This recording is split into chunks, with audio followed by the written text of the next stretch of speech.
Ou é um pouco de ansiedade também? Ansiedade também. Ansiedade atrapalha a memória? Assim, não diria que ela atrapalha, mas ela vai enviesar, né? Quando você está muito ansioso com alguma coisa, seu cérebro fica enviesado para aquilo com que você está ansioso. Sua motivação fica direcionada para resolver aquilo. Uhum.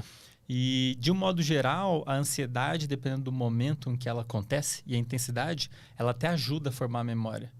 Porque se você está ansioso ou estressado, o seu cérebro ele entende que alguma coisa importante está rolando. E aí ele meio que, tipo, o que está acontecendo aqui é importante e qualquer que seja a solução que eu resolver aqui, ela é importante de eu memorizar. Então, se está numa situação de perigo ou vai vivenciar uma situação de perigo, está ansioso, né? A tendência é isso talvez até facilitar a formação de memória relacionado ao que você está ansioso, né? Uhum. Se você estiver ansioso, sei lá, com uma entrevista e vai assistir uma aula nada a ver, coitada da aula, porque você vai ficar pensando na entrevista. Então, assim, depende do contexto, pode ajudar a atrapalhar. Por exemplo, quando eu perguntei o teu nome, se era Andrei ou Andrei, aí eu fiquei apegado ao medo de falar Andrei. E aí quando eu falei Andrei, não saiu natural, saiu meio falso. O que é isso que acontece na cabeça? Assim, e aí eu acho que já entra num outro ponto, porque tudo que a gente faz, falar, mexer o corpo, é uma resposta que seu cérebro está gerando, né? E ele tem mecanismos para regular isso, para sair direitinho. Só que o seu estado emocional pode atrapalhar. É como se ele gerasse um ruído no cérebro. E aí o negócio não sai, né? A computação que o cérebro gera para gerar a resposta, no caso, falar, ela sai um pouquinho torta, meio...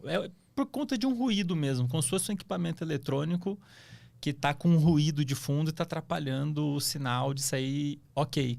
É por isso que atletas, por exemplo, eles precisam treinar o componente emocional deles. Que foi, inclusive, algo que não aconteceu na Copa lá do Brasil, né? O estado emocional dos jogadores, eles estavam muito fragilizados, né? Isso atrapalha muito o desempenho motor. Então, imagina, você fica lá treinando, só que você está treinando sozinho. Será que você vai conseguir desempenhar igual se você tiver sob uma forte carga emocional? Tudo muda. O seu músculo, a tensão do músculo muda se você está ansioso ou nervoso com alguma coisa, né?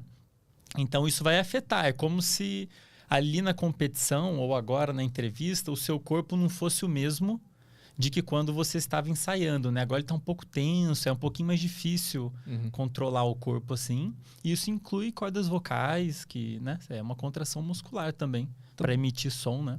Para que serve, então, ter uma emoção? Só para atrapalhar mesmo? Não. É um ponto interessante, porque as pessoas têm mania de classificar as emoções, às vezes didaticamente, né, como boas e ruins. Mas de um modo geral, à luz da biologia, da fisiologia, emoções, na verdade, elas são todas boas, elas são todas úteis. Ansiedade, inclusive. Emoções é o seu cérebro se preparando e preparando o seu corpo para lidar com uma situação específica. Isso que é emoção. Tem vários tipos, né? Então, por exemplo, a tal da ansiedade, que a gente discute muito hoje em dia, é o seu cérebro detectando um potencial perigo no futuro. Sei lá, vai que eu passo vergonha lá na deriva, ou vai que eu não faço o salto do jeito que eu treinei. Vai que eu erre o nome do convidado. Vai que eu erre o nome do convidado. E aí ele gera uma série de alterações no corpo e no próprio cérebro, meio que para te preparar para aquilo. Como eu te falei agora, se você está ansioso, a tendência é você ficar com seus circuitos que te deixam motivado, direcionado para lidar com essa questão. Meio que te prepara para o potencial perigo ali no futuro, né? Então é útil. Por exemplo, eu para vir para cá, vou me usar como exemplo, eu fiquei um pouco ansioso, de uma maneira saudável. Pô, vou lá no estúdio, nunca fui, não sei como é que o Arthur é, se é que ele vai errar meu nome. E aí você fica um pouco mais alerta, inclusive. Você tende até a sentir menos sono, o que é interessante, porque você vai se preparar, eu posso me preparar. Pô, vou dar uma lida numa parada aqui, ou senão vai vir um professor, o que eu vou perguntar para ele? Talvez isso tenha te gerado um pouquinho de ansiedade que te fez ir lá, procurar, ler um pouco. Então, é útil. Ela te ajuda a lidar com a situação. O problema é quando é em excesso. Quando, por exemplo, a pessoa fica ansiosa o tempo todo por coisas que nem são tão relevantes.